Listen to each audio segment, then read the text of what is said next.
Là, vous accoude, enfin c'est pas grave, allez-y, mais...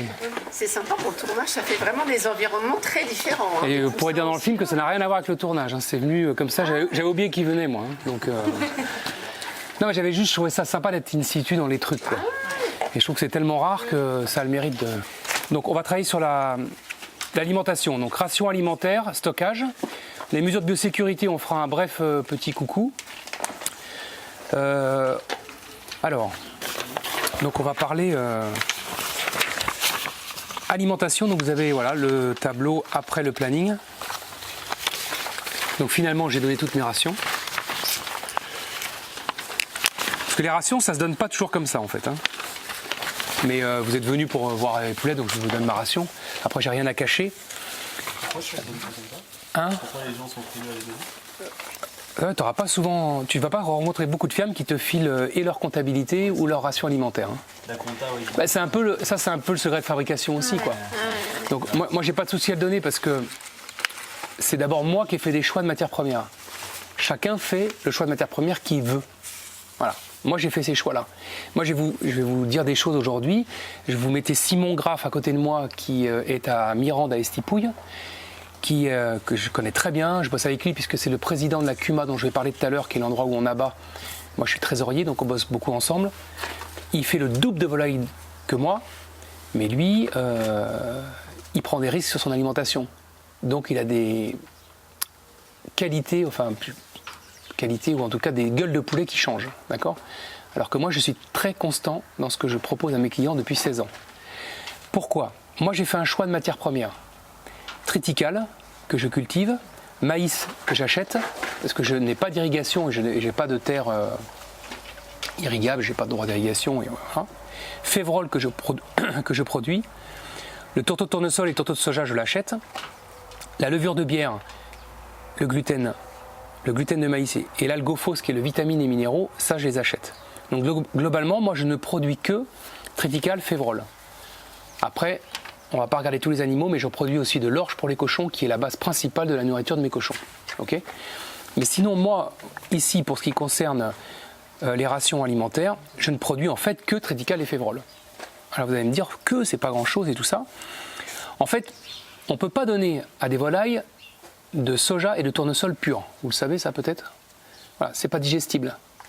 Donc on n'utilise que les tourteaux. Vous savez ce que c'est tous les tourteaux ? Hein, c'est quand on a extrudé l'huile, c'est la partie de la graine enfin c'est la cellulose, j'ai envie de dire, qui reste, quoi. Enfin tout ce qui autre que l'huile. Une fois qu'on a enlevé l'huile, c'est ce qui reste en fait, d'accord ? Donc qui est encore riche en un certain nombre de choses, mais un peu moins riche, ce qui fait que les animaux le digèrent. Donc effectivement, moi je fais dans mes rotations des sojas et des tournesols, sauf que je n'ai pas la capacité à faire des tourteaux, parce que je n'ai pas d'extrudeur d'huile, parce que c'est compliqué, que c'est un autre métier, que je ne fais pas assez de volume de volaille pour rentrer là-dedans. Simon Graff, si je prends son exemple, il a plus d'hectares que moi, il a de l'irrigation. Alors lui, il cartonne sur les rations parce qu'il fait son propre maïs, il fait son soja, et lui, il a décidé de... je ne sais pas si vous avez entendu parler de ça, c'est un concept un peu nouveau, il toaste le soja. Vous avez entendu parler de ça ? C'est un nouvel appareil qui est en train de sortir, il y en a un en CUMA dans le Gers, et en fait... on n'extrue pas l'huile, on le fait chauffer en fait. Il rentre dans une espèce de four qui crame un certain nombre de... Alors ça ne valorise pas l'huile de fait, mais ça valorise le soja en tant que nourriture animale. Et donc il n'est pas extrudé l'huile, mais lui est chauffé. Il perd donc un certain nombre de ses capacités qui sont mauvaises pour les animaux et ça lui permet de l'utiliser en fait. Voilà, après Simon il est capable de jouer avec ça, c'est-à-dire qu'on n'a pas de recul là-dessus, pas beaucoup. Et lui, pouf, il passe tout son élevage comme ça. Moi, je suis incapable de faire ça. Moi, je suis un bon père de famille. Vous connaissez l'expression, hein. Moi, j'ai de la gestion tranquille, pépère. J'ai ma clientèle. Moi, j'ai une clientèle de vente directe, ce qui n'est pas le cas de Simon. Et ça rentre aussi en jeu, parce que lui, il vend à des magasins. Donc, j'ai envie de dire, l'impact précis sur la qualité de la volaille peut être un petit peu différent quand on est en magasin qu'avec le client en face direct, quoi. Donc voilà, donc moi j'ai vraiment fait des choix de matières premières dont je n'ai pas bougé depuis 15 ans. Alors si je vous en parle de ça, c'est qu'autour de moi à la CUMA, il y a plusieurs producteurs qui ne fabriquent pas leurs aliments parce qu'ils n'ont pas ni de stockage, ni ce grosse machine derrière, ni de terre à valoriser et qui achètent leurs aliments. je peux vous dire que les vendeurs d'aliments, ils ne mettent pas forcément ce que vous voulez dedans. Alors, je ne vous dis pas qu'ils mettent de la merde, mais ils mettent ce qui les arrange. C'est-à-dire que si à un moment on a le prix du tourteau de tournesol qui flambe, ils vont mettre du tourteau de colza par exemple. Okay, sauf que le tourteau de colza, ça donne une odeur à la viande. Moi j'estime que ça donne... Il n'y a pas que moi qui l'estime d'ailleurs, donc ça dépend des pourcentages. Donc moi ce que j'observe à l'abattoir, puisque je suis toutes les semaines et qu'on abat à plusieurs, j'observe que ceux qui achètent de l'aliment ont une variabilité sur la qualité. Alors quand je dis la qualité, je ne parle pas forcément gustative, puisque je ne les goûte pas, je le vois moi physiquement. On voit des animaux plus clairs, plus maigres, plus hétérogènes, voilà. Ou on va en voir un d'une certaine façon et un mois plus tard, ou 2 mois plus tard, très différent, ce qui n'est pas le cas chez moi. Moi, vous pouvez interroger mes clients, ça fait des années qu'ils ont une volaille, ils apprécient la qualité de ce que je fais et ils retrouvent systématiquement cette qualité-là. Donc ça, c'est super important quand on fait de la volaille. Moi, c'est vrai dans tous les animaux, hein, ceux qui en font déjà. On ne passe pas avec des porcs, de l'orge à du blé sans des conséquences, quoi. Le blé, par exemple, c'est très ça. On met beaucoup de gras à des porcs noirs. Il vaut mieux leur mettre... Enfin, moi, je ne sais pas ce que tu mets, mais moi, je mets de l'orge et févrole principalement. J'évite le blé, à peine un peu, pour éviter qu'il fasse trop de gras, parce qu'on les garde plus d'1 an, donc sinon, il faut du gras. Enfin, voilà. Donc moi, j'attire votre attention sur le choix des matières premières. Alors moi, je ne l'ai pas inventé, ma ration, hein, parce que je ne suis pas capable, hein, je ne suis pas un grand nutritionniste. Il y a le vendeur de vitamines et minéraux qui est équipé de tableurs tout bien fait. Alors je ne vous ai pas donné parce que c'était très dense. Après, s'il y en a certains qui le veulent, je pourrais vous les donner. Ça faisait pas mal de feuilles pour chaque ration, où vous avez les équilibres en protéines, énergie et tous les acides aminés. Lysine, méthionine, enfin tous ces équilibres qui sont très importants. Je propose qu'on ne rentre pas dans les détails aujourd'hui parce que c'est trop pointu. Maintenant, si vous les voulez, je peux vous les envoyer. Et donc, en fait, chaque matière première a un taux de protéines, un taux d'énergie et des capacités en lysine et tout ça. Et donc, chaque âge, c'est pour ça qu'on parle de démarrage, croissance, finition, chaque âge a des seuils différents. Okay, il va falloir beaucoup de protéines au départ et plutôt de l'énergie à la fin. Je caricature vite fait, mais c'est ça. Donc, c'est pour ça que vous voyez une variabilité entre les différents âges. Alors, avant d'expliquer le tableau, juste, le fournisseur de 4%, moi je m'entends assez bien avec lui, moi je lui achète le 4% point barre. Il ne me vend pas autre chose, j'achète rien d'autre parce que c'est moi qui fais mon aliment. Et donc il a tout intérêt à ce que je continue à acheter le 4% chez lui. Donc quand moi j'ai une variation que j'ai envie de voir évoluer quelque chose, je l'appelle et lui il a tous les tableaux à jour, avec les données à jour, pour retrouver les seuils en fait, d'accord ? Parce que si on dit qu'en démarrage, le seuil de protéines est à 14, on va regarder si dans mon mélange, quand j'ai mis toutes ces matières premières qui ont des taux de protéines différentes, est-ce que j'atteins les 14, enfin c'est plutôt 19 d'ailleurs, est-ce que j'atteins 19, 20, 21, enfin voilà. Donc lui va m'aider. Là je vous donne un exemple, Clément se met à faire de la farine depuis une semaine, je me retrouve avec du son. Donc je l'ai appelé et je lui dis voilà, il m'a dit dans les volailles touche à rien. Je dis non mais de toute façon j'avais pas l'intention de toucher quelque chose dans les volailles, c'est trop influent. Je dis par contre les cochons je sais qu'ils peuvent en manger ou les moutons. Et donc je vais lui renvoyer par mail la ration que je faisais à mes cochons depuis quelques années. Il va regarder si en incluant du son dedans, quel va être l'impact sur ma ration. Et donc il est probable que je diminue, je vais dire n'importe quoi, la févrole par exemple, parce que je mets du son. Ou alors je mettais un peu de blé, je vais supprimer le blé, et alors au lieu de mettre 55 kg de blé dans ma ration de 350 kg, je vais en mettre plus que 10 et mettre 50 kg de son. Donc c'est lui qui va m'aider, je dis sûrement des grosses conneries. Hein. Donc c'est lui qui va m'aider en fait à réatteindre les seuils nécessaires à la croissance des animaux selon leurs âges. Ça, c'est okay. 4% plus tard. Voilà, lui. Parce que moi j'ai une relation avec lui. Ouais, okay. Après, sinon tu peux aller toi sur internet trouver des trucs. Enfin, et moi si tu veux, je suis pas assez pointu, j'ai pas de tableau à jour, j'ai pas de, voilà. Bon, mais ça c'est, moi j'ai choisi ça. Hein. Simon il va jouer sur internet, il va se démerder. Lui il change de, il en a marre d'un vendeur de compléments, il en prend un autre. Moi ça fait 16 ans que je travaille avec. C'est juste une question, voilà, c'est chacun fait comme il a envie. Voilà, donc moi j'ai ces choix-là. Alors si on regarde, je ne sais pas si vous y connaissez un petit peu ou pas du tout en ration volaille. Pas du tout. Donc regardez bien, il y a des colonnes. En dessous vous avez, si on part de tout en bas de la colonne, vous avez semaine 1 à 5. Donc de la semaine 1 à la semaine 5, le poussin va manger ce qu'on appelle, ça c'est le langage courant, hein, tout le monde parle comme ça, de démarrage. C'est la ration démarrage. C'est pas moi qui ai donné le nom, c'est comme ça. La suivante s'appelle croissance et celle d'après s'appelle finition. Voilà. Et donc, on peut voir là que si vous regardez bien le tableau, vous me dites si vous le comprenez bien, de la semaine 1 à 5, un poulet, donc un poussin en l'occurrence, j'aurais dû mettre poussin d'ailleurs, je changerai par poussin pour la prochaine, va manger 1,6 kg de la ration démarrage faite de 30% de triticale, 27% de maïs, pas de févrole. Je vous ai parlé tout à l'heure à l'un d'entre vous du taux de tanin, notamment dans la févrole. Absolument pas digestible pour le poussin, à éviter totalement. Je parle de la févrole brune, je ne parle pas de la blanche, qui est difficile à mener, donc on n'en a pas par ici. Ensuite, tourteau de tournesol, 10%, tourteau de soja, 22%, levure de bière, 4%, gluten de maïs, 4%. Il y a des petites bébêtes qui doivent... Peut-être des babettes à 4 pattes, vous n'avez pas trop peur, non? Et le 4% à 4% évidemment. Donc vous voyez qu'il y a deux choses qui ne sont pas en bio là, qui sont la levure de bière et le gluten de maïs. Alors pourquoi? Parce qu'en fait on a du mal à s'en passer. Ils vont apporter surtout des équilibres au niveau acide aminé. Je ne vais pas rentrer dans les détails non plus parce qu'en plus je ne les maîtrise pas totalement, mais ces équilibres, notamment lysine, méthionine, et ça c'est des matières premières qui en apportent et qui permettent en fait d'arriver à nos seuils.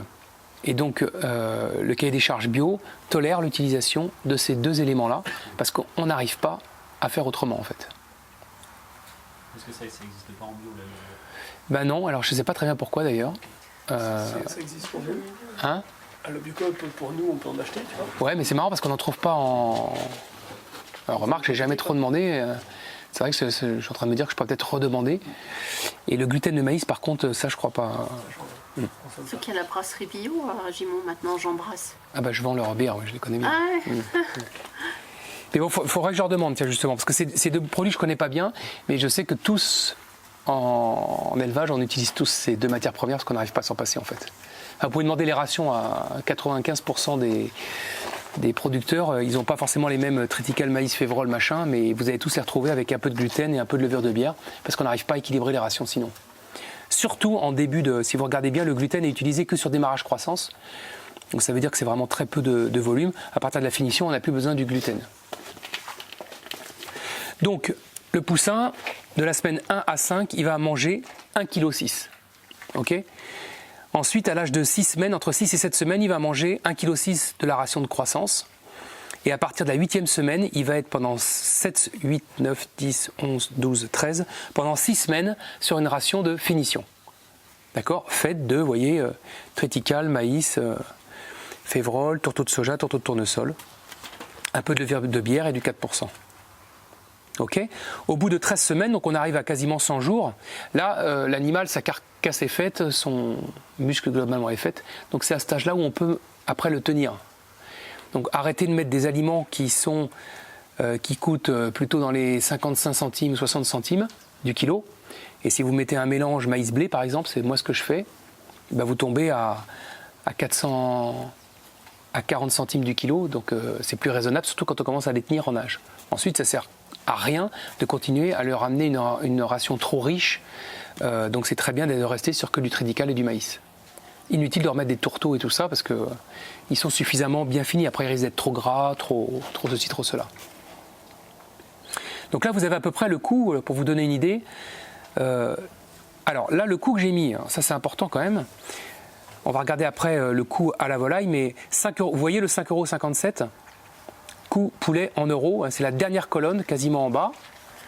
5,57 €, c'est ce que coûte en alimentation un poulet chez moi, en bio, si je partais du principe que j'achetais toutes les matières premières. Puisque si vous regardez la ligne triticale, tout au bout, coût unitaire, j'ai mis 0,380, donc 380 € tonne. Si moi je produis mon triticale, il ne me coûte pas 380 € tonne. Il me coûte le semis, la moisson, le travail du sol. Donc je vais peut-être être à... J'ai jamais trop fait le calcul, je vais peut-être être à 200 € tonne, même pas quoi. D'accord ? Donc dès qu'on commence à produire, c'est plus 5,57 que ça nous coûte. On est d'accord ? Alors juste à côté, vous avez 6 aliments achetés, 6,74 €. Vous voyez cette petite case là ? Et ça veut dire que mes petits collègues qui ne font pas leur propre ration, donc qui n'achètent pas les matières premières mais qui achètent la ration toute faite, ils en ont pour 6,74 € du kilo. Non, pardon, j'ai dit une connerie, pas du kilo. Pour faire du pousser. poulet. Donc voilà. Donc ça fait du poulet. Ça fait 1,17 € d'écart. Si vous faites 10 000 volailles par an, vous avez vu ce que ça fait 11 700 €. Je ne me trompe pas là. 10 000 fois 1 euro, oui c'est ça, 11 000. Vous voyez la différence. Donc il faut réfléchir à deux fois entre faire sa propre ration, maîtriser sa ration et regarder le coût au bout de l'année. Quand on travaille sur la volaille, il faut regarder, pas les moindres centimes, mais les dizaines de centimes, comment on les dépense. Parce que quand vous multipliez par le nombre, à la fin de l'année, ça fait un écart gigantesque. 11 700 €, ça fait un bon salaire, ça, si on le met. Même réparti à l'année, ça fait 1 000 €, quoi. Vous voyez? Alors, les petits calculs que je vais vous montrer comme ça, parce que l'abattage, on va en parler aussi, c'est pareil, je fais des sacrées économies à participer à l'abattage. Niveau indice de consommation, du fait de la présence d'arbres sur les parcours, Alors moi, ça veut dire si ça...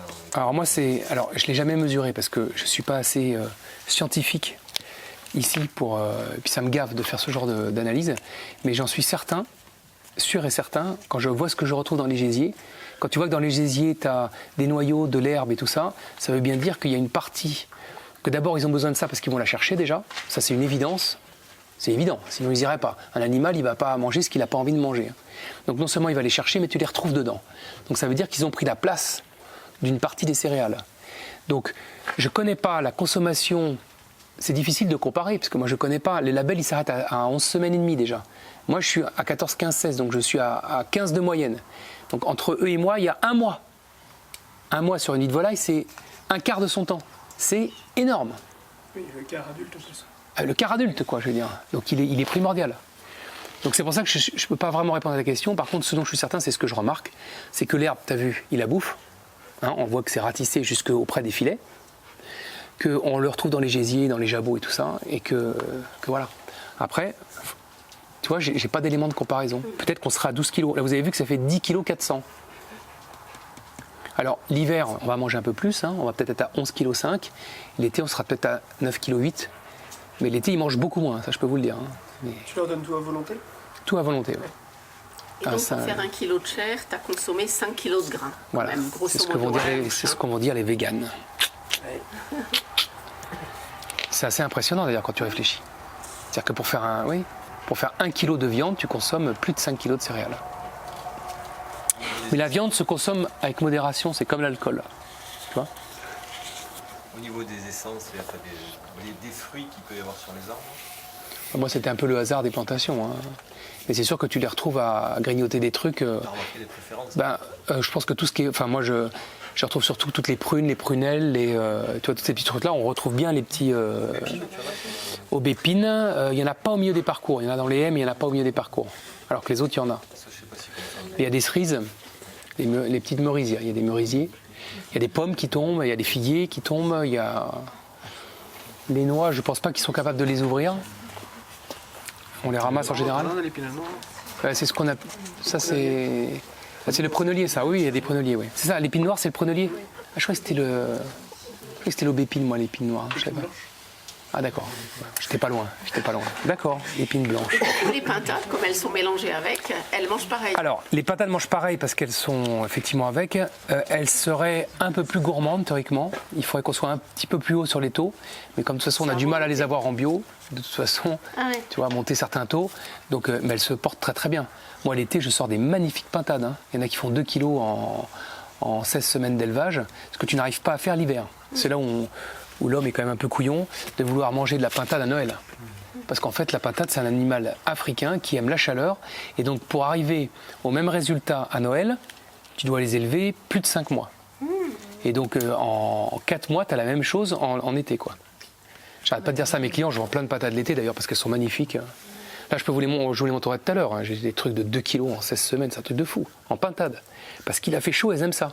Et là, on va voir le poids se casser la figure, là, boum. Sauf que moi, je vais les porter. En plus, je leur ramène après une ration. Alors, je voulais pas tout... Ceux qui veulent aller plus loin, vous me rappellerez, vous viendrez en stage, je sais pas, vous viendrez faire une journée avec moi. Je vous ai pas mis les chapons, les poulardes et tout. Si on commence à attaquer tout, c'est le dossier. Il faut 2 jours de formation, quoi, je veux dire, ou 3. Mais si je prends l'exemple des chapons et des poulardes, à partir de maintenant, c'est-à-dire quand ils ont à peu près 16-17 semaines, je vais les passer au maïs quasiment à 100%, quoi. Voilà. Et là, ils vont faire du gras. C'est bourré d'énergie.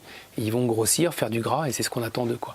Donc chapon et poularde vont passer là une ration quasiment 100% maïs. Après, il y en a qui donnent du lait. Moi, je trouve ça bizarre de donner du lait à des volailles, donc je ne le fais pas. Mais il y a différentes possibilités. Moi, je les fais au maïs. Et bien sûr, en extérieur jusqu'au bout, si on fait une parenthèse sur les chapons, il y en a plein qui font de la claustration sur la fin pour plus qu'ils bougent. Et enfin, c'est une connerie parce que les enfermer, je trouve ça aberrant d'enfermer une volaille déjà. Ensuite, c'est là où ils risquent d'avoir des maladies, des trucs, du piquage, enfin tout ce qu'on veut, quoi. Donc moi, je les laisse ouverts jusqu'à la dernière minute, quoi. Je les attrape le dernier soir, point. Faut pas se mettre dans la tête que c'est vrai qu'il y a des gens dans certaines régions qui mettent en avant leur chapon et tout ça, et dans la Bresse notamment, qui a une super cote. Mais il faut regarder aussi les conditions dans lesquelles ils les élèvent, quoi. Bon, ça, faut pas le mettre dans le film. Non, mais il y a sûrement des très bonnes volailles. Ils font des très bonnes choses, mais moi j'aime bien qu'on regarde aussi comment ils sont élevés, quoi. Enfermer des chapons sur leur fin de vie, moi je trouve pas ça normal, quoi. Voilà. Et quelle est la relation entre le mouvement et la tendresse de la viande? Est-ce que quand il court beaucoup, c'est plus musclé, du coup plus dur? Alors ça je ne saurais pas te dire. Moi, ce que je sais, c'est qu'ils ont besoin de courir comme nous. Hein, si on reste enfermé en truc, en machin, on n'est pas bien. C'est après la qualité de ce que tu vas aussi manger. Moi, je suis pas assez pointu au niveau analyse de tout ce qui va être les valeurs nutritives du poulet par rapport à nos besoins personnels et tout. Moi, je regarde la logique. Enfin, moi, je suis un peu le paysan logique, quoi. Je me dis que moi, je vois bien que moi, j'ai fait un métier j'ai bossé quand même 6 ans dans les grands magasins, climatisation jour et nuit, enfin jour et nuit parce que parfois on travaille la nuit. J'arrivais le matin au boulot, je repartais le soir, j'avais pas vu le jour parce qu'il n'y a pas de fenêtre dans ces magasins. C'est tous des magasins de centre-ville fermés. Je bougeais quasiment pas. Je veux dire, j'ai pas du tout la même condition physique. Je peux dire que je suis pas physiquement le même que quand j'étais là-bas. Hein. Je suis un peu bronzé, voilà, je suis un peu musclé. Enfin voilà. Donc je me dis que c'est pareil pour les animaux. Donc évidemment, le fait qu'ils soient, on cherche de la fermeté nous aussi, hein, parce qu'on veut pas un truc qui fond dans l'assiette et machin. Après de la tendreté, tu l'amènes aussi par les aliments que tu vas amener. Notamment du maïs et tout, il faut qu'il y ait un peu de gras, quoi. Ce que j'explique souvent aux gens, ils me regardent un morceau de porc noir, et j'en veux un pas trop gras, je dis oui, mais la qualité du porc noir, elle existe parce qu'il y a aussi du gras dedans, à l'intérieur, plutôt, on essaye, ou un peu à l'extérieur. Les gras sont importants pour la qualité. Et ça, tu l'obtiens dans la longévité déjà, c'est pas en faisant de la volaille sur 60 jours que tu obtiens quelque chose de correct, c'est parce que là, on a le muscle qui a le temps de se faire, on a le gras qui a le temps de rentrer dans la viande, et c'est ça qui fait sa qualité, et sa tendreté d'ailleurs. Après, un mâle est toujours un peu plus ferme qu'une femelle. Voilà. Et ça, c'est... Une fois qu'ils sont abattus, tu les reconnais, à part par le poids? Ah bah oui, je vous l'ai montré tout à l'heure. Ah oui. Une femelle, enfin si elle est bien élevée, quoi, elle est toute ronde comme ça, elle a des filets magnifiques, bien ronds, des petites elle est beaucoup plus petite sur pattes, donc on la reconnaît de suite. Mais je veux dire, rien que les blancs, si tu regardes, à part celles qui sont un peu moins jolies, mais si tu prends la globalité de 2 étagères, on la regardera tout à l'heure si tu veux, voir si ce que j'ai dit n'est pas une connerie. Les femelles ont des filets bien ronds et les mâles ont beaucoup plus de cuisses et ils sont plus pointus sur le bréchet souvent. À durée d'élevage identique. Après, je te dis pas qu'il y en a qui vont... Il y en a des bons gros, des belles grosses, je veux dire. Mais sinon, globalement, c'est ça. On voit des... Et moi, mes clients me demandent une femelle, une poulette ou un poulet. Hein. Moi, je les ai tous habitués à l'île Jourdain. Ils savent très bien ce qu'ils veulent. Je leur ai expliqué que la poulette faisait entre 1,5 kg et alors ceux qui veulent des un peu plus grosses, ils me demandent des jolies poulettes parce qu'ils savent qu'ils vont sortir des magnifiques blancs. À poids égal, tu prends une poulette de 2 kg et un poulet de 2 kg, tu vas sortir 2 fois plus de cuisses sur un mâle et 2 fois plus de blanc sur une femelle. À poids strictement égal. On essaiera tout à l'heure, si vous voulez, de regarder sur 2. Voilà. Et donc tes poulets, leur race, c'est quoi? Et moi, c'est le poulet label... Caparas, hein, je vais te filer un numéro, quoi, si tu veux. C'est une souche. C'est une souche avec un numéro, ouais. Alors sur le poulet, sur le chapon, on passe sur des souches. Alors il y a différentes souches. Tu as la souche légère, enfin tu as la souche label en fait. Légère, c'est celle que moi j'utilise. Un mec comme Simon va être un peu plus sur le médium parce qu'il veut sortir plus de poids. Mais comme il y a des conditions d'élevage qui ne sont pas aussi optimum que moi, il a besoin de plus de poids en fait. Donc il va prendre de la médium. Et sur les chapons, on est sur du lourd. Évidemment, tu prends une carcasse de chapon, de toute façon, même avant d'être castré, je veux dire, il est beaucoup plus gros. Il est plus haut, plus gros, il est plus tout, quoi. Voilà. Mais je pourrais pas vendre à l'année de la carcasse de chapon, ce serait trop gros, quoi. J'aurais des clients, j'amène des carcasses de poularde à plus de 2 kilos, ils vont faire la gueule parce que le prix monte dans ces cas-là et tout ça. Combien il reste d'acouveurs finalement? Bah, de moins en moins. Et non, mais pour moi, c'est le drame de demain, la pauvreté génétique. De toute façon, c'est vrai sur les céréales et sur tout. Hein, donc, il est temps qu'on se réveille avec les semences paysannes et tout. Mais on fait des choses tous. Hein, mais sur la volaille, je ne suis pas exemplaire là-dessus. Je peux vous en parler juste parce que je sais ce que je fais et ce que je devrais peut-être faire que je ne fais pas. Mais Toi qui es dans ces réseaux, tu vois qu'il y a des gens qui essayent justement de faire... il y a quelques-uns en pot. Ouais. Ben oui, je vois, mais bon, il n'y en a pas beaucoup qui sont. Il y en a beaucoup qui sont à vendre ça sur Paris et ailleurs, dans des restos chics. On se la pète avec la pousse gasconne. Non, je parle des accouveurs qui feraient en sorte de garder la génétique un petit peu plus. Mais Fouad, moi je connais pas bien. Hein. Mais toi, tu connais peut-être un peu mieux. Toi, tu as été un peu dans le milieu de l'enseignement. Il y a à Massub, il y a le. Ça regroupe encore. Enfin, c'est oui. compliqué, quoi. Au niveau accouvage, il va rester. Tu vois, En France, les cochons dans les corandus, c'est une catastrophe aussi, quoi. Puis bon, avec la biosécurité, je pense qu'il y a pas mal d'accouveurs aussi qui ont confondu les plombs. qui ont mis la clé sous la porte. Non, c'est sûr que c'est le danger de demain. Moi, pour moi, c'est clair. Et t'avais calculé à peu près ce que ça te coûterait, rapporterait de le faire toi-même, ou c'était trop compliqué, trop technique Non, j'ai jamais calculé parce que c'est encore un autre. J'ai envie de dire, c'est presque encore un autre métier, quoi. Puis sur des volumes comme tu fais, je pense. Ouais, mais après, je pourrais fédérer. Alors, Oui, c'est un temps plein presque. après, fédérer pour d'autres. Je fédère déjà un abattoir. Si je te montre le temps que je passe gratuitement à gérer cet abattoir, si je me colle un accouvoir, c'est pas possible. Après, si j'avais un copain dans le coin qui décidait de faire un accouvoir en bio, je signerais sûrement avec lui. Mais à un moment, il faut regarder le temps que tu as, quoi. On va regarder le temps de travail sur la fiche d'après. Non, moi je peux pas, quoi. Tu sais, c'est comme les céréales, vu qu'on est dedans là. Je prends le cas de la févrole. Certains pourraient me demander, alors quand tu sèmes ta févrole? Et ben je dis non, parce que moi ce que je récolte pas assez. Je suis obligé d'acheter à l'extérieur, alors que j'ai 65 hectares.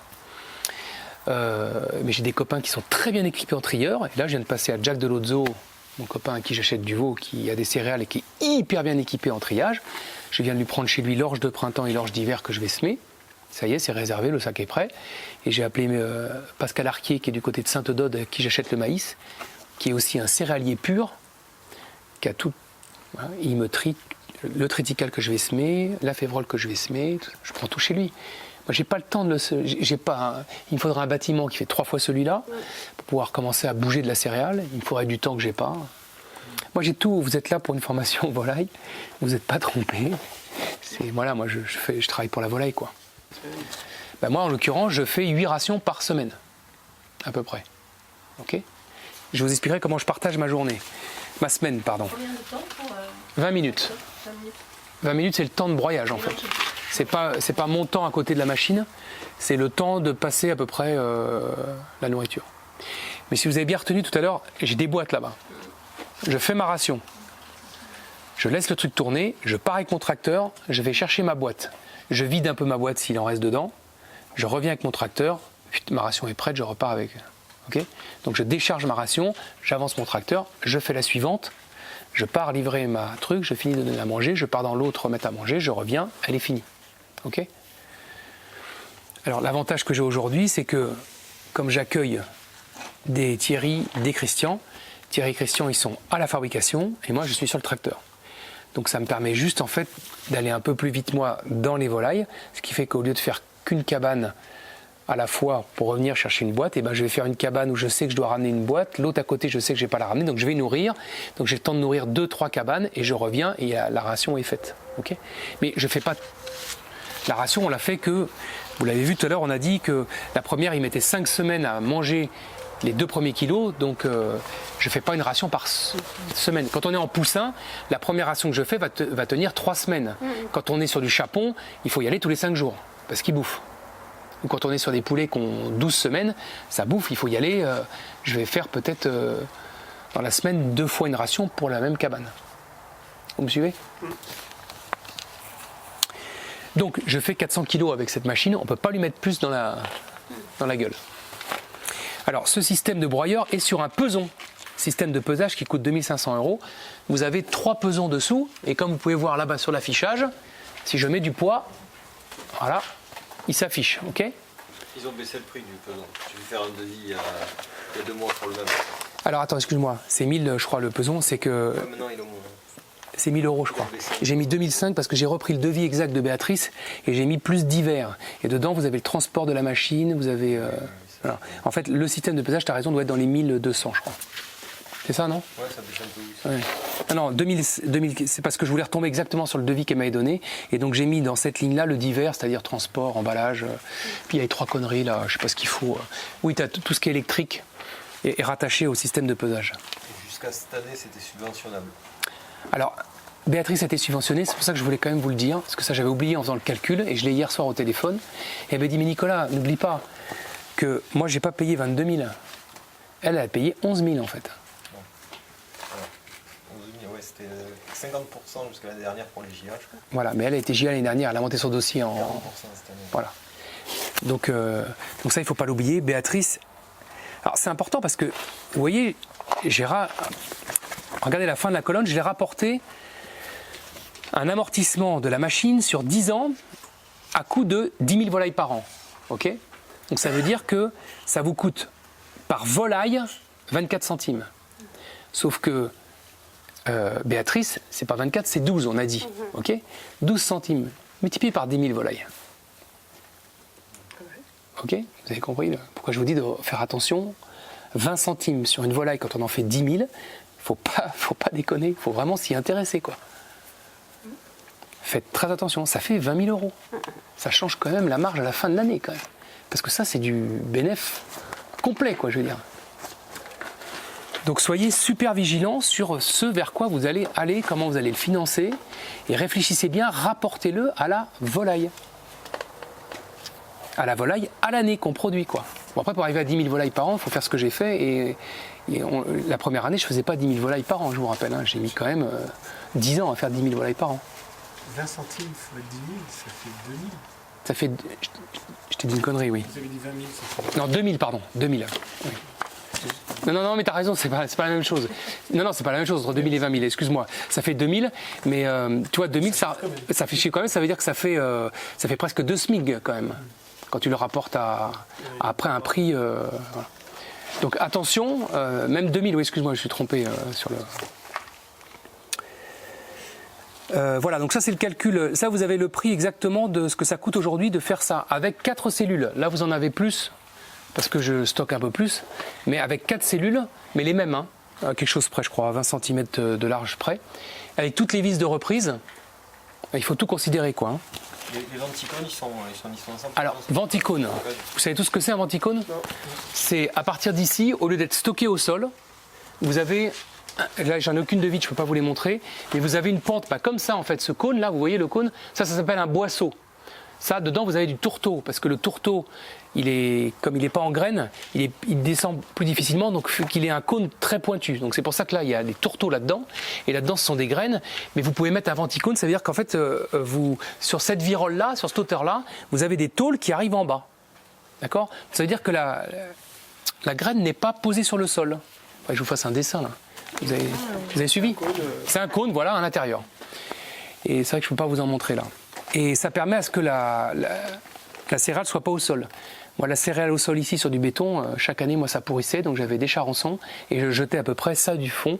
Alors qu'on est, vous avez vu, surélevé, un peu sur une butte, c'est pas grave, hein, l'humidité faisait que ça pourrissait.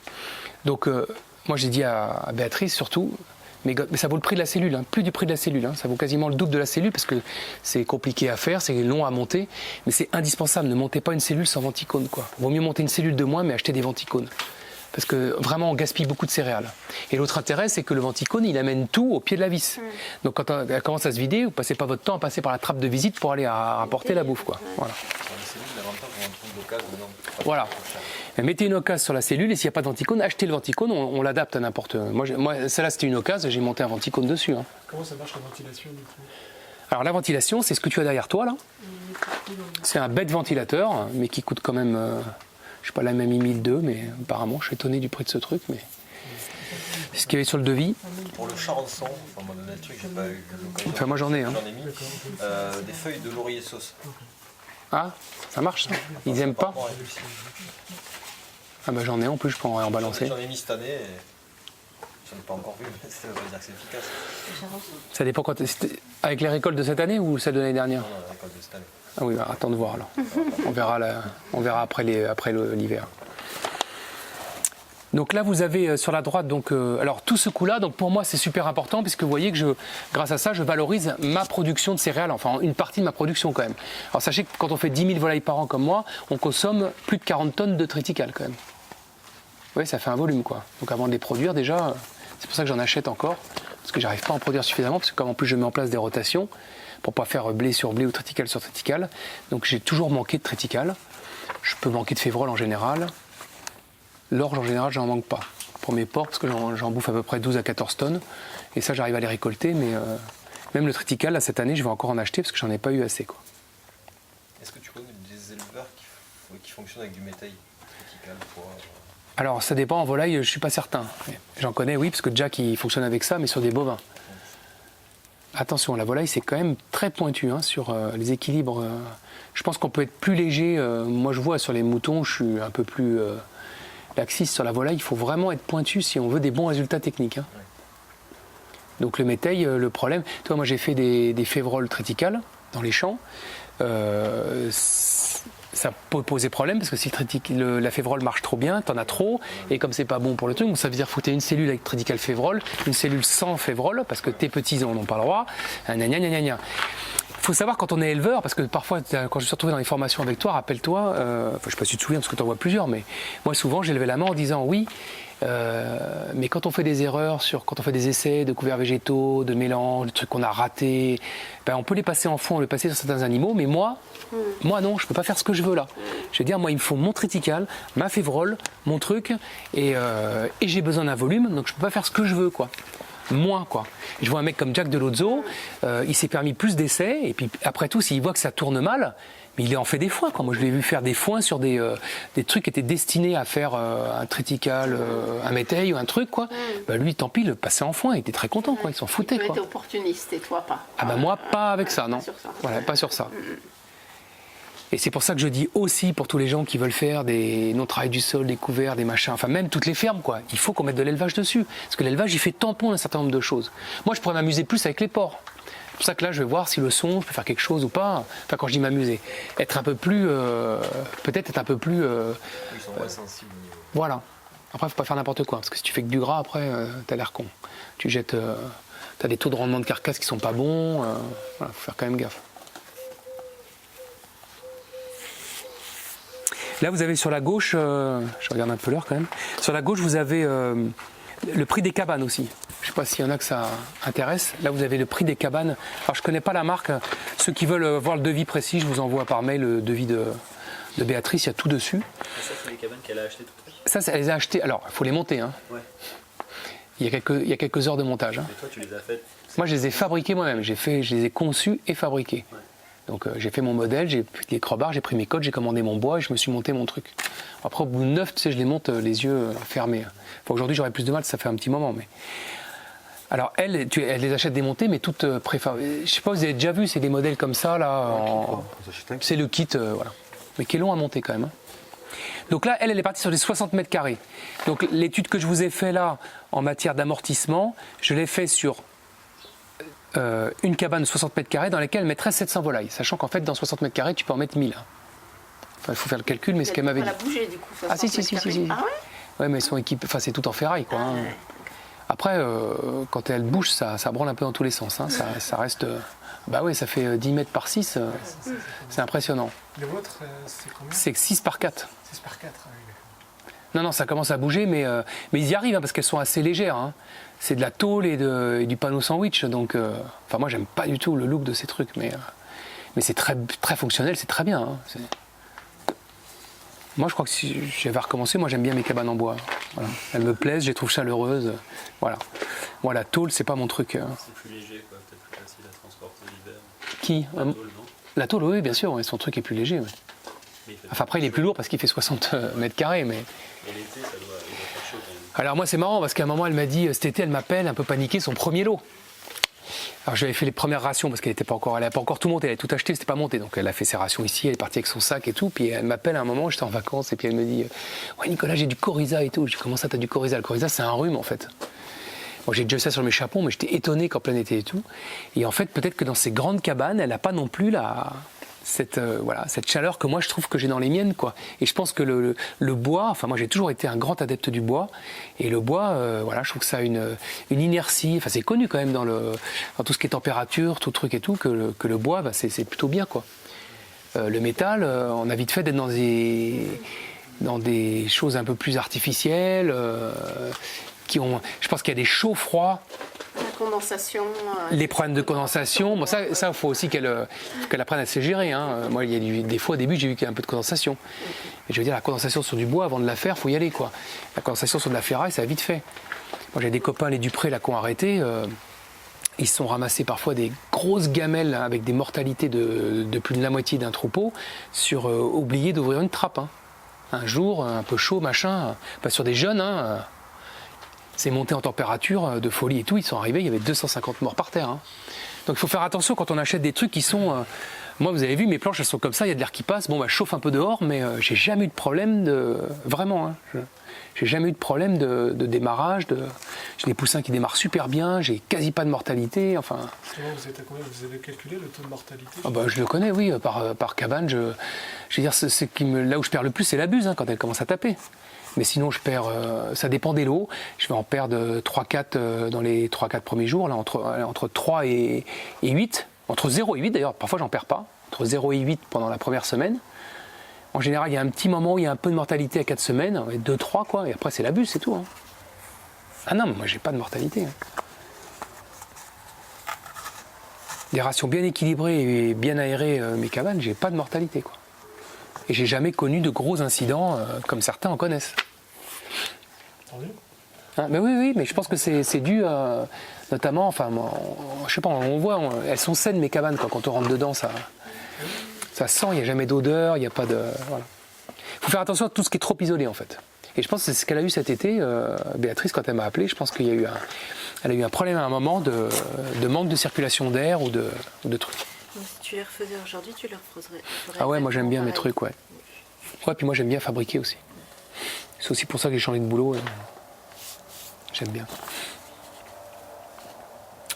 Alors pour revenir sur les cabanes et les coûts, donc vous voyez, ça vaut 6 250 €, une cabane de 60 mètres carrés. Il faut rajouter après tout l'équipement. Là, ça vous donne un peu une idée, si vous voulez commencer vous à faire des calculs, vous pouvez vous baser là-dessus, hein, c'est tout à fait d'actualité. Après, comment tu l'as dit, la ligne en bas alors? Amortissement volaille, 700 volailles. Ouais. 700 par bande là. Ça veut dire que ça, je l'ai mis sur, alors comme l'autre, sur 10 000 volailles, sur 10 ans. Donc ça fait à peu près 10 000 volailles, ça fait 9 590 volailles. Et sachant que je fais, alors c'est ce que je disais tout à l'heure, le 2,7 volailles par an. C'est-à-dire que si tu élèves des volailles pendant 17 semaines plus les 2 semaines de vide sanitaire, ça veut dire que ta cabane est occupée pendant 19 semaines par un lot qui fait 500. Si tu le rapportes à l'année, ça fait 2 lots 74. Si je ne me suis pas trompé. Hein. Peut-être vérifier, mais c'est ce que j'avais en tête, donc je pense que je ne me suis pas trompé. Donc si tu veux amortir l'achat de tes cabanes en faisant 10 000 volailles par an pendant 10 ans, ça te coûte 38 centimes par volaille. Okay. Sachant que Béatrice a eu des aides sur... Qu'est-ce qui est passé là? Non. Elle a eu des aides notamment sur les filets électriques. Vous voyez, 580 €. Elle a eu des aides là-dessus. Et je me demande, sur les cabanes déplaçables, il me semble qu'elle a aussi touché des trucs. Ouais, ça rentre dessus. Donc en fait, elle, c'est pas 38 centimes, là, c'est pareil. C'est 25 centimes, quoi.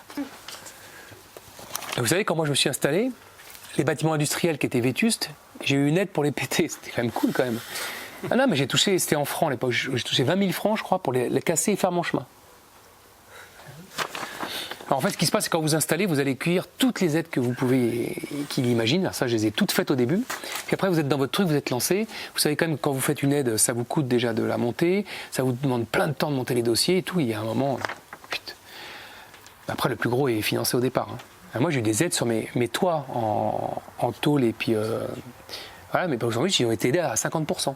Parce que c'était confort de l'animal, nanana. Il suffit de l'argumenter. Hein. Après, en autoconstruction, comme ça, en Douglas, sur le dernier, tu disais... J'ai eu, alors en autoconstruction, pour les toits par exemple, j'ai pu valoriser le temps de travail que je passais sur le toit, il a été aussi pris en charge. Mais pas sur la cabane en bois. Hein. En termes de coût? je me souviens plus à l'époque, moi j'ai envie de dire, j'étais quand même dans les 3000 euros. Ma cabane, j'étais quand même dans les 3000, alors tout compris, 3000, 3005. Là, je mets aussi le gaz et tout dedans. Hein. Filet, gaz, bidule chouette, là. De mémoire, j'étais dans les 3005, mais c'était il y a 16 ans, hein, faut pas comparer. Hein. Sans compter ton temps de travail, quoi. Sans compter le temps de travail. Du matière. Ouais. Après, c'est une cabane, quand tu es en train de monter la 5e, la 6e, la 7e, la 8e, ça monte très très vite. Hein. Une extension, j'en ai fait une avec mon fils, on a mis 3 heures l'autre jour. Hein.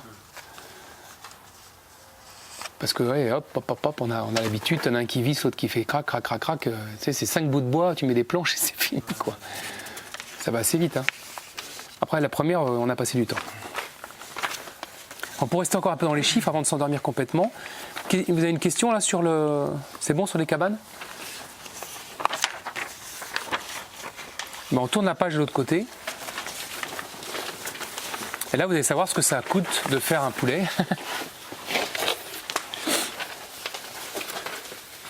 Et là, il y a le temps de travail aussi. Ça peut être intéressant d'en parler un petit peu. Donc, vous êtes bien tous sur celle-là. Là, coût du poulet bio de plus de 100 jours. J'ai toujours rajouté plus de 100 jours parce qu'il faut vraiment le comparer avec ce qui est comparable. Parce que quand on dit plus de 100 jours, ça veut dire qu'on passe un mois de plus que la plupart des autres à s'occuper de nos volailles. Donc ça, c'est important. Ça veut dire que ça mange un mois de plus. Et que... Donc vous avez sur la partie gauche, il n'y a pas tout. Il faudrait rajouter encore d'autres choses parce que voilà. Mais j'ai à peu près mis ce qu'il fallait. C'est-à-dire les poussins, l'alimentation, 5,57, hein, donc c'est ce qu'on a trouvé sur la page d'avant. J'ai mis un peu de consommation d'eau, même si ça boit quand même pas grand-chose. J'ai mis un peu d'assurance. Du gaz, au niveau de la consommation. Il y a une redevance aussi, j'ai oublié de le mettre là. C'est une consommation, il y a une redevance que je loue. Vous avez vu les citernes déplaçables, je les loue. Hein. À l'année, ça me coûte 300 € par an par bonbonne et j'en ai 2. Donc là, il faut l'intégrer. Donc j'ai mis à peu près 25 centimes de gaz. Prévention sanitaire, comme je vous ai dit, j'utilise aucun produit. La seule chose que je m'embête à faire, c'est des prélèvements salmonelles parce qu'on est obligé de les faire par la DDCSPP là. Je les fais pas régulièrement, mais j'en fais quelques-unes pour pas me faire tirer les oreilles. Voilà, théoriquement c'est toutes les 6 semaines. Bon là c'est pareil, c'est peut-être toutes les 10 semaines, mais bon, tant qu'on me tire pas les oreilles, je continue. Voilà, donc on a globalement un coût de production pur de 6,30 € par volaille. Après, on retrouve les deux chiffres qu'on vient de voir juste avant. Si Béatrice achetait plein pot ses cabanes, on se retrouve avec 38 centimes pour les cabanes, paloc, clôture et compagnie, là. Et pour la fabrication d'aliments, 24 centimes. Ok, c'est ce qu'on a vu tout à l'heure. Ensuite, la partie abattage. Alors, la partie abattage, est-ce que j'en parle maintenant? Vous avez vu qu'il y a deux tarifs là. Vous avez 1,95 € et 1,56 €. En fait, ce qui se passe, c'est qu'à l'abattoir de 600, on est plusieurs. Il y a une salariée et les autres sur la chaîne, on est 7 et on est 7 paysans. D'accord? Donc chacun arrive avec sa volaille, enfin ses volailles, et va amener sa main d'œuvre. Sauf que c'est pas très juste pour un mec comme moi qui va arriver avec 200 comme hier, et puis mon pote Jean-Paul qui arrive avec 30. On va tous passer de 7h du matin à 13h à battre des volailles, sauf que moi j'en ai amené 200 et lui en a amené 30. Donc en fait on se paye à la volaille. On se paye 12 centimes. Donc si on fait 600, ça va faire 60, hein, je sais pas trop de conneries, 72 ça va faire. Hier on a fait 600 volailles à 12 centimes, ça fait 72 €. Donc hier matin j'ai été payé entre 7h et 13h, 72 € ma matinée. Okay, si je la rapporte à mon nombre de volailles que je fais, eh ben je ne paye plus 1,95 € de la volaille, mais je paye 1,56 €. Ça, c'est pour vous expliquer coût abattage avec participation main-d'œuvre. Okay, donc, c'est assez intéressant parce que quand on fait de l'abattage comme ça, d'abord, moi, je trouve ça important d'aller jusqu'au bout et d'être à l'abattoir, si on peut l'être. Après, il faut y aller à l'abattoir. Moi, il est à 600. Donc, j'ai déjà une demi-heure de route pour y aller. Donc, je pars le matin avec mes volailles. Tant qu'à faire, je reste sur place, j'abats les volailles, je gagne ma croûte, que j'amène 20 ou 200 volailles, tout le monde gagne la même chose sur la matinée. En l'occurrence, là, 72 €, c'est pas con quand même. Si vous le multipliez par 50, 48, parce que j'ai pris 4 semaines de vacances, on ne peut pas les oublier quand même, ça fait quand même 3450 €. Donc mes matinées du mardi, à la fin de l'année, j'ai quand même touché 3456 € à abattre. Je ne sais pas ce que vous en pensez, c'est pas idiot, parce que je suis payé pour ça, hein. Vraiment. Sur la facture, il y a marqué moins, à chaque abattage, moins tant selon le nombre de volailles qu'on fait. Donc ça me permet de baisser mon coût, puisque l'abattage, au lieu d'être à 1,95 €, je suis à peu près moi à 1,55 €. Ben, si vous multipliez 1,55 € par 10 000, là je prends une machine pour ne pas dire de conneries, 15 500. Vous voyez, à participer, ce que ça me rapporte. Donc c'est important, une fois de plus, de se mettre au travail à des postes qui sont importants. Alors 15 500, attendez, ça c'était le calcul que j'ai fait, il faut que je fasse la différence. C'est 1,95 moins 1,55 pour voir exactement ce que je gagne. Donc ça fait 40 centimes que multiplie, on est bien d'accord, 40 centimes, que multiplie 10 000 volailles, ça fait 4 000 €. Okay, donc ma présence là-bas, j'économise 4 000 € à être là-bas. En plus des C'est normal, non, c'est les mêmes. C'est les mêmes. Bref, à peu près 4 000 € à être présent là-bas. Donc ça vaut le coup, quoi. Alors après, j'ai passé du temps, j'y ai passé une matinée, on est bien d'accord. Rapporté à l'heure, on est un peu au-dessus du SMIC quand même, puisqu'on doit être à peu près à 11 € de l'heure. Hein. Si on fait 72 divisé par 6, ben on se retrouve à 12. Combien la volaille à l'abattoir? Alors, si tu es adhérent et que tu participes, c'est 1,95 €. Si tu n'es pas adhérent, c'est 2,40 €. Parfois, on prend des prestats, on prend des gens qui font de la volaille de temps en temps là, et qui nous demandent, bon, je peux en passer 100, s'ils viennent une fois dans l'année, on leur demande 2,40 € par volaille pour qu'elle soit abattue. Moi, gésier compris. On rend les foies, les cœurs, les gésiers. Gésier vidé. Toi, t'es payé combien? Moi, je suis payé 12 centimes de la volaille pour la matinée, pour toutes les volailles passées. Et je paye 1,95 € par volaille abattue pour moi. Je fais la différence, c'est pour ça que je vous ai dit qu'en moyenne, je suis à 1,56 €. Ça, j'ai fait la moyenne par rapport au nombre de volailles que je passe dans l'année, en fait. Donc après, c'est 2,40 € un abattoir classique. Classique, je sais pas. Nous, c'est ce qu'on demande. Oui, je pense qu'en général, moi j'ai des potes qui sont dans l'Aude où je crois que c'est 2,50 € même. Ça va vite, attention, il y en a qui sont même dans des coins où il n'y a pas trop d'abattoirs, ils se font pas chier, c'est 3 €. Hein.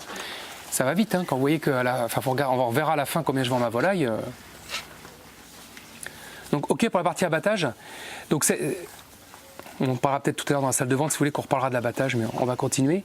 Bon, après il y a le côté emballage. Alors là je ne parle pas de l'emballage de la découpe, je parle de l'emballage du poulet entier en fait. Le mettre dans une poche et lui mettre une étiquette. Voilà, il faut quand même compter 10 centimes. Parce que les poches maintenant elles sont plus toutes fines, toutes machin, elles valent la peau des fesses. Voilà. Tu vas emballer prépeser en fait? Ouais. Oui, en fait, au marché, moi je ne veux pas toucher la volaille. Donc la découpe, elle est faite toute à la cuma dans la salle de découpe, mise sous vide. Et au marché, je ne veux pas toucher de question d'hygiène, moi je ne veux pas. Donc même si on me demande d'en couper en deux, je ne le fais pas. Ils le savent, les gens. S'ils veulent en couper en deux, j'en ai de couper en deux sous vide, mais moi j'en découpe pas en deux. Même pour dépanner, je ne le fais jamais. J'aime pas, c'est pas du tout propre. Enfin, moi je suis pas équipé. Je dis bonjour, je rends la monnaie, je suis tout seul. C'est niet. Non, mais il y en a qui ne se gênent pas du tout. Hein. Je les vois faire là, berk. Bon, bref, chacun son style. Voilà, donc c'est emballé, donc il faut compter 10 centimes. Et puis après, là, j'ai pris un petit exemple sur l'expédition. Il faut savoir que les cartons un peu solides, il faut en tenir compte parce que ça coûte cher. Pour moi, 1,57 € pour mettre 8 volailles dedans, c'est cher. Même si on peut les réutiliser si on récupère le carton, mais c'est assez cher, donc il faut en tenir compte. Et puis l'expédition, comptez à peu près. Alors, sauf si vous faites des grosses palettes d'expédition, mais si on expédie en dessous de 100 kg, et il faut être honnête, on est souvent plutôt à 1 € du kilo, quoi. Donc si on commence à expédier de la volaille, attention, ça peut coûter cher. Donc voilà à peu près tous les coûts. Alors dedans, il n'y a pas, par exemple, le coût de mon camion, il n'y a pas le coût de ma salle de vente, il n'y a pas le coût de ma petite vitrine. Là, on a quand même balayé tous les gros, pour moi, les gros frais. Donc vous voyez en haut, à droite, au-dessus de description des heures des activités en heures, là, vous allez retrouver un poulet chez moi, en moyenne, il fait 1,8 kg. Hein. Entre les femelles qui font 1,6 kg et les mâles qui font plus de 2 kg, on a à peu près 1,8 kg. Et là, vous pouvez voir les prix de vente pratiqués ici. Une fois de plus, sachez que je ne suis pas spécialement cher. Hein. Ça dépend des coins, mais je ne suis pas spécialement cher. Et vous pouvez voir la marge au bout du compte, en bout de ligne, la marge et le coût pour chaque type de volaille selon le prix auquel on les vend. Et les fameux 1 plus 2 plus 3 plus 4, c'est si j'ai mis les frais de production, d'infrastructure, d'abattage, d'emballage ou d'expédition. C'est clair ou... Ok, ben, c'est parfait. Donc vous voyez un petit peu où est-ce qu'il vaut mieux aller, quoi. Il vaut mieux aller au marché que que de vendre à des magasins en expédition. Alors, c'est aussi intéressant de voir quand on dit oui, les cantines. En fait, ça peut être intéressant de vendre aussi à des cantines. Mais ça, je propose qu'on en parlera un petit peu dans la salle de vente. On reparlera un peu des circuits de vente. Il faudra qu'on bouge un peu parce qu'ici, il y a toujours des toiles d'araignée sur la tête. Ton eau, c'est l'eau du réseau. Ouais, l'eau, c'est l'eau du réseau. Ouais. En fait, j'ai un puits, mais qui n'est pas en fonctionnement. Je regardais. Du réseau, ça coûte que dalle. Bah ouais, enfin quand tu regardes, ça boit. Ouais, rapporté au poulet. Là, je t'ai mis là, peut-être que je me trompe, c'est peut-être 2, 3, 5, j'en sais rien. Mais enfin, 0, 0, 1, c'est pas grand-chose, quoi. Un mètre cube d'eau, c'est pas beaucoup. Et puis. Les peupliers boivent plus que les poulets. Ouais, peut-être. Non, peut-être pas quand même. Mais apparemment, Alain m'a dit que je les avais pas assez arrosés, donc. Enfin, c'est ce que j'ai cru comprendre. Jacques Delozo a un discours intéressant sur l'eau d'élevage. Ouais, qu'est-ce qu'il. Non, qu'est-ce qu'il disait? Que ça avait une grande importance en fait. Ah ouais. La qualité d'eau, il ne fallait pas qu'elle stagne non plus. Ah oui. Ça se dit beaucoup aussi. Enfin, pour les équins, là, moi, j'ai un âne. L'autre fois, j'ai un copain qui est très branché sur les ânes, qui fait du maraîchage avec des ânes en traction animale. Il voit mon abreuvoir, il me dit, mais là, tu te fous du monde, là. Tu t'étonnes qu'il ait mal aux dents, machin truc, mais t'as vu ce que tu laisses, l'eau qui stagne, là, c'est dégueulasse, enlève ça. C'est vrai il faut faire attention à ce que l'eau soit très propre. Alors je le fais en volaille effectivement parce que d'abord elle est fermée, elle est en circuit continu puis ça débite beaucoup. C'est vrai que les moutons par exemple ils boivent pas beaucoup, donc je peux laisser un truc à un endroit et il faut faire gaffe parce qu'avec la chaleur il y a les algues qui se développent et autres et c'est pas forcément très bon, quoi. Effectivement il faut faire attention à la qualité de l'eau. Après si la qualité de la ville, l'eau de la ville qu'on nous distribue est bonne, ça c'est encore autre chose. Bon, pour finir, avant qu'on se lève, regardez, j'ai laissé un petit... Alors ça, c'est une stagiaire qui avait fait un bon travail là-dessus, mais que j'ai repris parce que j'étais pas tout à fait d'accord avec tout ce qu'elle avait fait. Et donc là, vous avez le temps de travail que je passe sur mes volailles. C'est toujours intéressant pour vous, si vous voulez construire un atelier. Bon, après, c'est dans mon modèle d'installation et tout ça, mais vous voyez... ça va du lavage de la cabane, la préparation du parcours, réception des poussins, une demi-heure, le nourrissage, 10 minutes par jour, 4 jours par semaine. Allez, je voulais vous dire au niveau de mon organisation, ici, en fait sur les volailles, je ne suis pas tout le temps dedans. Je nourris mes volailles ou je fais des rations, ici, le lundi matin, le mercredi matin, donc ce matin c'était Thierry, le vendredi matin, et le samedi matin, c'est Marion qui fait un petit tour un peu rapide, elle ne fait jamais de ration, elle recharge, mais comme elle recharge, mes cabanes ont une autonomie de 48 heures. D'accord ? Donc je suis obligé de retourner toutes les 48 heures, les trémies sont vides. Ok ? Donc entre vendredi et samedi, il n'y a que 24 heures, donc Marion elle a un tour plus léger, mais c'est normal, c'est le week-end, donc c'est très bien. Et donc moi je viens que 3 fois par semaine, enfin 3 fois et demi par semaine, dans nos volailles. Hein. Je parle pour le nourrir. C'est le moment où tu passes l'aliment qui est dans la caisse. Voilà, c'est là où j'ai des seaux. En fait, on n'a pas fait bien attention parce qu'on ne s'est pas mis dans une cabane, mais j'ai 2 seaux des seaux comme ça là. Ouais. J'en ai dans chaque cabane, chaque boîte. Et à chaque fois qu'on arrive dans une cabane, on prend 2 seaux et on remplit les trémies. Il y a entre 7 et 9 trémies. Donc le temps de les remplir, ça prend à peu près 10 minutes. Et tu fais la première cabane et tu passes à celle d'après. En général, on fait comme ça. Alors sur le tableau qui est là, on note, tu vois, Thierry a marqué pour vendredi, à la numéro 2, une finition, à la numéro 6, une maïs blé, à la numéro 8, une finition. Donc là, je sais vendredi que j'ai 3 rations à faire. Donc Christian, qui va être ici, il va commencer par me faire une finition. Moi, je pars avec mon tracteur. Je vais faire par exemple, si c'est à la 2, je vais déjà faire la 1, je nourris la 1. Pendant ce temps, il est en train de faire la bouffe. Je sais qu'il va être 20 minutes à la faire. Je nourris la 1, je passe à la 2, je nourris la 2, je prends la boîte, je la ramène ici. Je vide. Et lui, je dis, bon, bah, après, tu me fais la maïs blé pour la 6. Je retourne à la 2, je nourris la 2, je nourris la 3 au passage, et je passe à la 6. Je ramène la boîte de la 6 qui est vide. Hop, elle est finie d'être passée. Donc je mets à peu près 10 minutes par cabane à nourrir une cabane et je mets 20 minutes à faire une ration ici. Voilà. Donc quand on est 2, le temps se partage un peu. Si j'étais tout seul, eh ben, le temps de nourrir une cabane, j'ai une ration qui finit de se passer. D'accord ? Donc ça c'est lundi matin, mercredi matin, vendredi matin. Marion, un petit tour samedi matin. Ça c'est pour ce qui est du nourrissage ou préparation de ration. D'accord ? Parce que la préparation de la ration, je la fais à ce même moment-là, quoi. Entretien parcours, c'est quand je vous disais que je l'ai mis qu'une fois par cabane parce que je le fais surtout au printemps et absolument pas en hiver. Donc une demi-heure pour faire le tour entretenir. L'attrapage, donc on est 2 personnes, je fais avec Anne-Catherine. Ça nous prend 1 heure et c'est tous les lundis. Comme j'attrape une cabane en 3 attrapages, ça me fait 3 fois 1 heure à 2 personnes, 6 heures. Abattage, j'y passe ma matinée. Je ne parle pas de la découpe une fois de plus. Hein. que l'abattage, donc 3 fois 6 heures. La découpe, je découpe 35% du lot. On verra ça tout à l'heure en détail. On est 2 parce que je prends Marion avec moi, on passe 4 heures, ça fait 24 heures par cabane. Quand on rentre de l'abattoir, il faut ranger les volailles. On verra comment je fais tout à l'heure. On est 2 pendant une demi-heure, ça fait 3 heures. L'emballage de la volaille entière. Parce que la volaille entière, je l'emballe que juste avant que je la vende. Avant que je parte au marché ou que je vende ici. Parce que je préfère la laisser entre le mardi où je fais l'abattage et le vendredi où je vends. Je préfère la laisser, on va la voir tout à l'heure, se refroidir tranquillement avec aucune couverture sur elle pour qu'elle on appelle ça se réessuyer. Voilà. Et c'est important parce que c'est un moment aussi elle se fait un peu quoi. Donc ça reste 4 jours comme ça sans être emballé. Donc j'emballe le vendredi matin à 7 heures. C'est très organisé. Préparation de la salle de vente. Dans la foulée, je prépare la salle de vente pour Anne-Catherine. Je passe 1 heure. Vente à la ferme, donc c'est Anne-Catherine qui va passer donc 3 après-midi pour vendre tout ça. 5 heures, donc 3 x 5, 15. Moi, je prépare le marché le vendredi soir avant le samedi. Je passe 1 heure. Et le marché, j'y passe 8 heures. Alors attention, hein, les marchés, on fait de la marge, mais on y passe du temps. Faut pas oublier ça. Alors, ne multipliez pas le nombre de marchés. Petits marchés, essayez de faire quelques bons gros marchés, mais moi j'ai de la chance, je suis vraiment sur un bon gros marché, quoi. Donc ça me prend que 8 heures.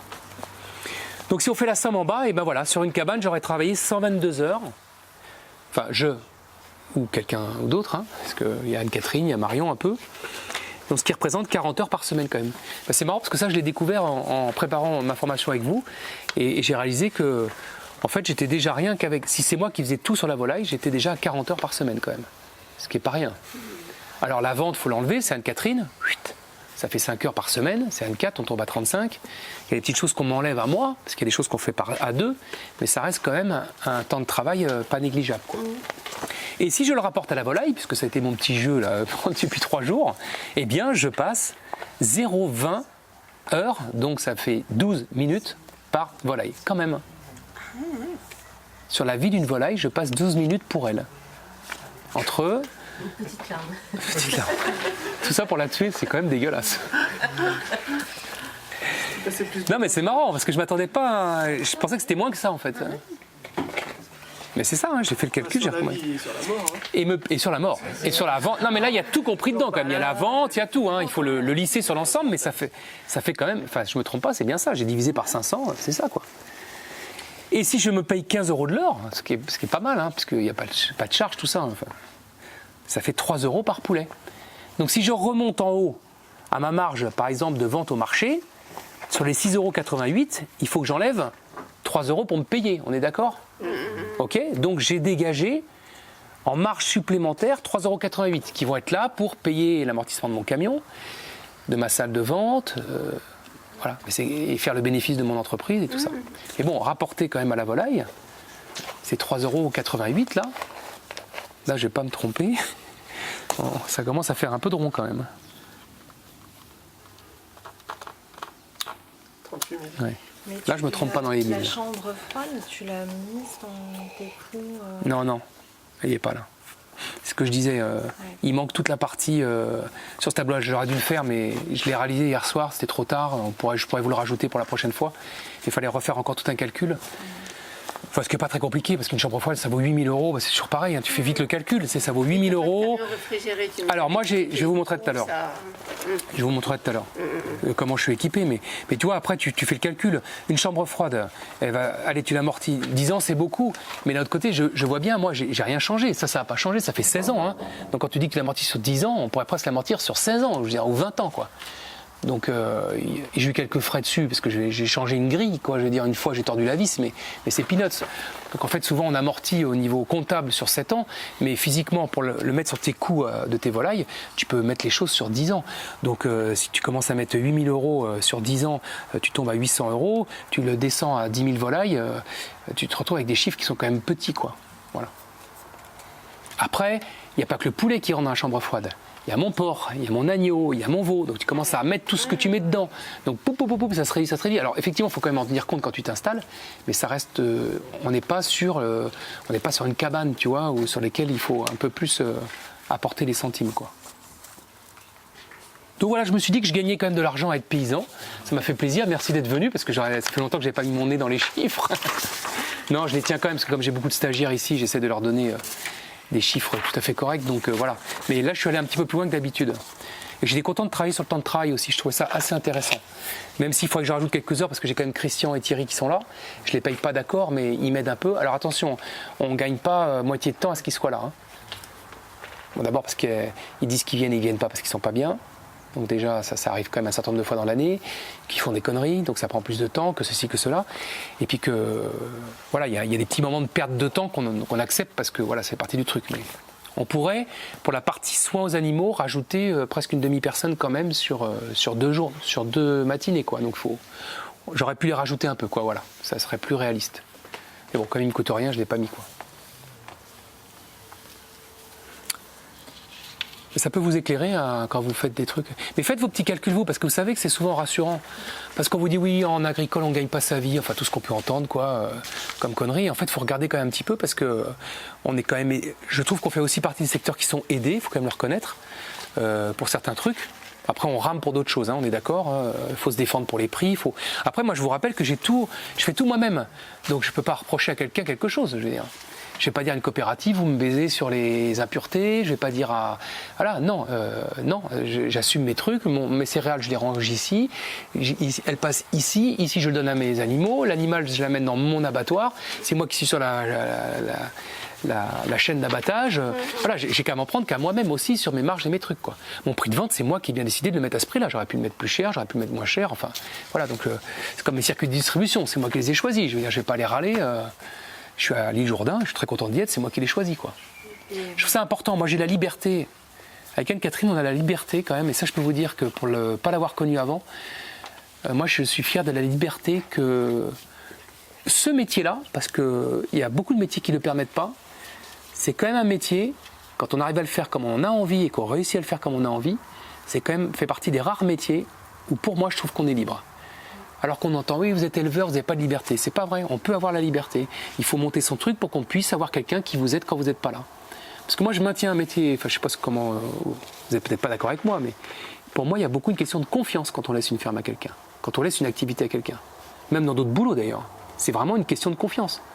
Moi, j'ai pas fait beaucoup de voyages, hein. On est allé au Sri Lanka, j'ai pas appelé Marion. Hein. On a passé 15 jours au Sri Lanka, Marion s'est démerdée toute seule, ça s'est super bien passé. C'est une question de confiance. La confiance n'est pas le problème, c'est trouver la bonne personne, quoi. Ouais, mais toi là. Ouais, mais ça se trouve. Moi, j'en ai toujours trouvé. Ça fait 15 ans.